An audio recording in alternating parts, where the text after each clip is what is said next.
Namo Phat, good morning. Thank you for joining me for our daily practice check-in. Listen, listen, listen. This beautiful sound calls us back to our true home.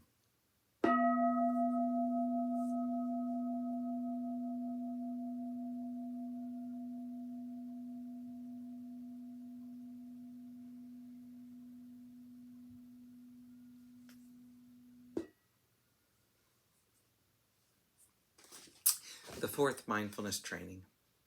Aware of the suffering caused by unmindful speech and the inability to listen to others, I vow to cultivate loving speech and deep listening in order to bring joy and happiness to others and to relieve others of their suffering.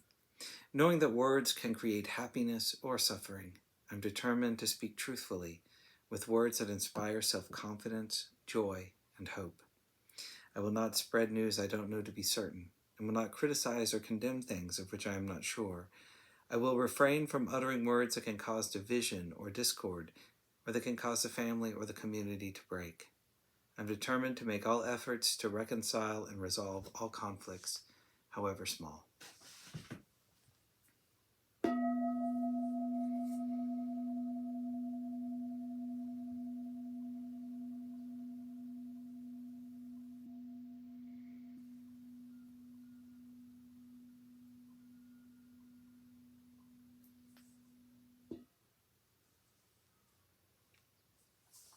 For our Dharma lessons, we've been reading Ajahn Thiradhammo's book, Working with the Five Hindrances.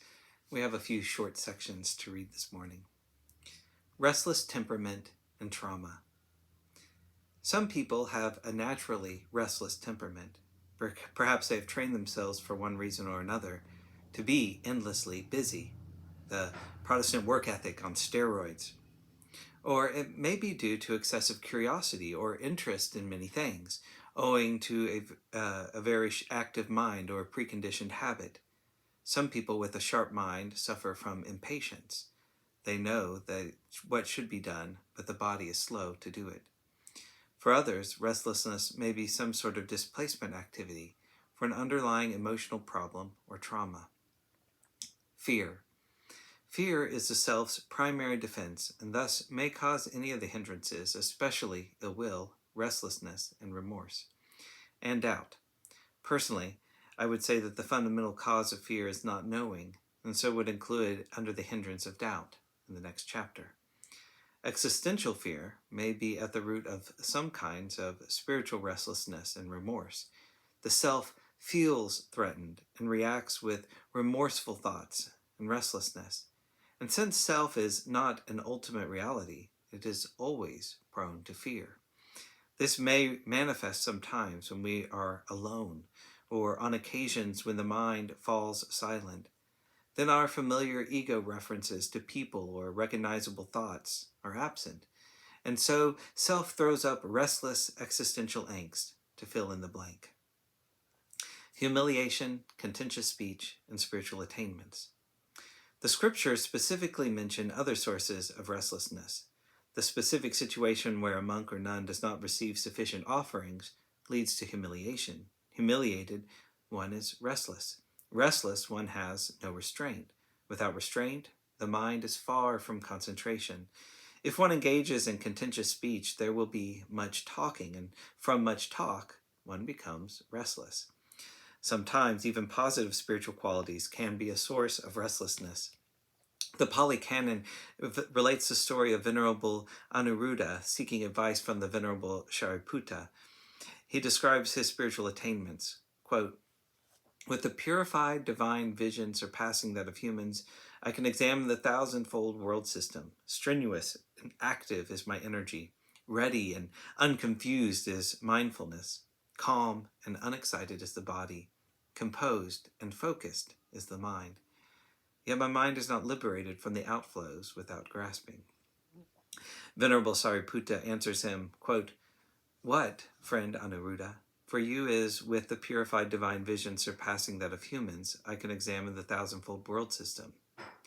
This is your conceit.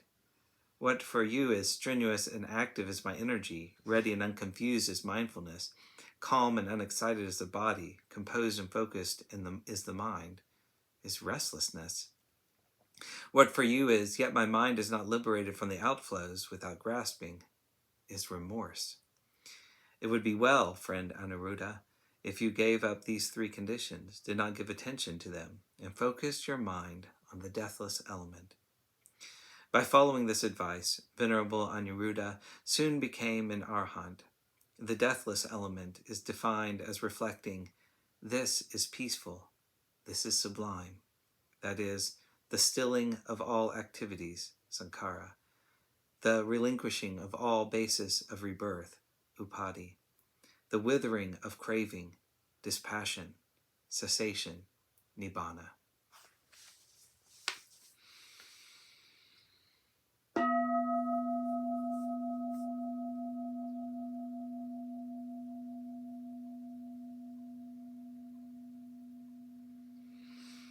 May all beings be well. May all beings be happy. May all beings be peaceful. Sadhu, sadhu, sadhu. Thank you for joining me today.